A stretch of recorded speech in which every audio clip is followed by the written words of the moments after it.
গত কয়েকদিনের টানা ভারী বর্ষণ, পাহাড়ি ঢল ও আকস্মিক বন্যায় বান্দরবান জেলার শহরের পার্শ্ববর্তী এলাকায় আকস্মিক বন্যা ও পাহাড় ধসে যোগাযোগ বিচ্ছিন্ন হয়ে অনেকগুলো পরিবার বাস্তুহারা হয়ে পড়েছে। বিপর্যস্ত ও দুর্গত এসব মানুষের পাশে মানবিক সহায়তার হাত বাড়িয়ে দিয়েছে বর্ডার গার্ড বাংলাদেশ।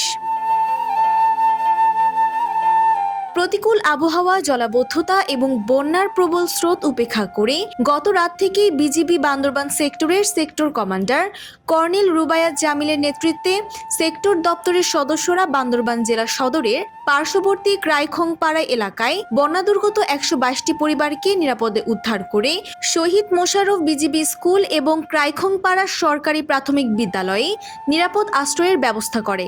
উদ্ধার অভিযানের পাশাপাশি দুর্গত মানুষের জন্য খাবার, বিশুদ্ধ পানি, জরুরি ঔষধ এবং অস্থায়ী আবাসনের ব্যবস্থা করা হয়েছে।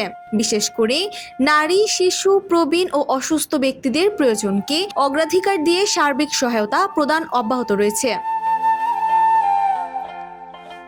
এ বিষয়ে বিজিবি বান্দরবান সেক্টর সদর দপ্তর জানায়, সীমান্ত সুরক্ষার পাশাপাশি দেশের দুর্গম পার্বত্য অঞ্চলে সাধারণ মানুষের জীবন ও সম্পদের নিরাপত্তা নিশ্চিত করতেও বর্ডার গার্ড বাংলাদেশ সর্বদা দায়িত্বশীল ভূমিকা পালন করে আসছে।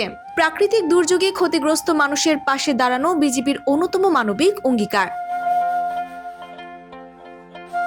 সাম্প্রতিক টানা বর্ষণ, পাহাড়ি ঢল, বন্যা, ভূমিধস সহ উদ্ভূত বিভিন্ন দুর্যোগপূর্ণ পরিস্থিতিতে উদ্ধার কার্যক্রম পরিচালনা, নিরাপদ আশ্রয়ের ব্যবস্থা এবং প্রয়োজনীয় মানবিক সহায়তা নিশ্চিত করতে বিজিবি সর্বদা প্রস্তুত ও প্রতিশ্রুতিবদ্ধ।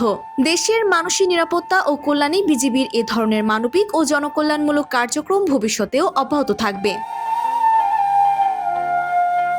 Desk report, Bangladesh bulletin.